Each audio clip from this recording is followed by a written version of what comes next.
it was a surprise to me. Ito ang naluluhang pahayag ni Noemi Victorino Miyerkules nang marinig ang balitang sinuspinde ng BC United Party ang kampanya nila sa parating na provincial election.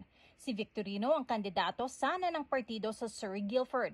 Isa siya sa mga apektado ng desisyon ng partidong i-withdraw ang lahat ng mga kandidato So nila. ang nararamdaman ko ngayon, I am, of course, I'm disappointed, but at the same time, it was such a great learning experience for me.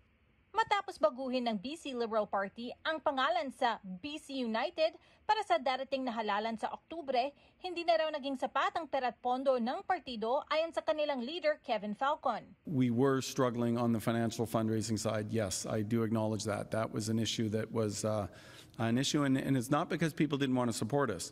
And you may have heard some of this too, John. I won't speak for you, but what they're saying to me is, we're not going to support any of you guys until you figure out how to make sure you don't split the vote. Dahil dito, napilitan daw siyang gawin ang desisyong makipagsanib puwersa at suportahan na lang ang BC Conservatives para labanan ang BC NDP sa halalan. Hakbang na ikinagulat ng marami lalo't ilang linggo na lang bago ang eleksyon.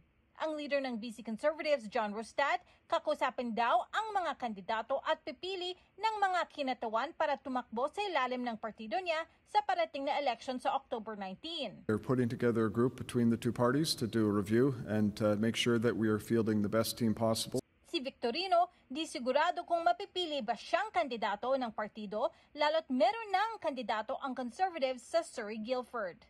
Hopefully that I'm able to still somehow serve the community in some kind of capacity in the future. Di pa man alam ang hinaharap sa politika, malaki ang pasasalamat ni Victorino sa lahat ng mga sumuporta sa kampanya niya nitong mga nakarang buwan.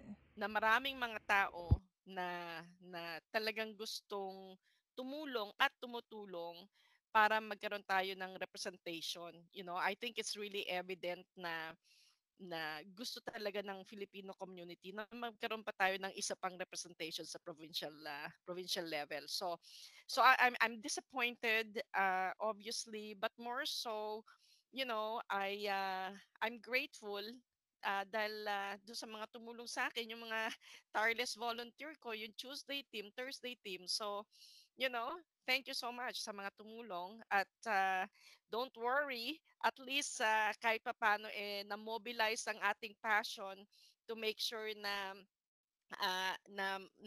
magkaroon tayo ng Pilipinong representative pa.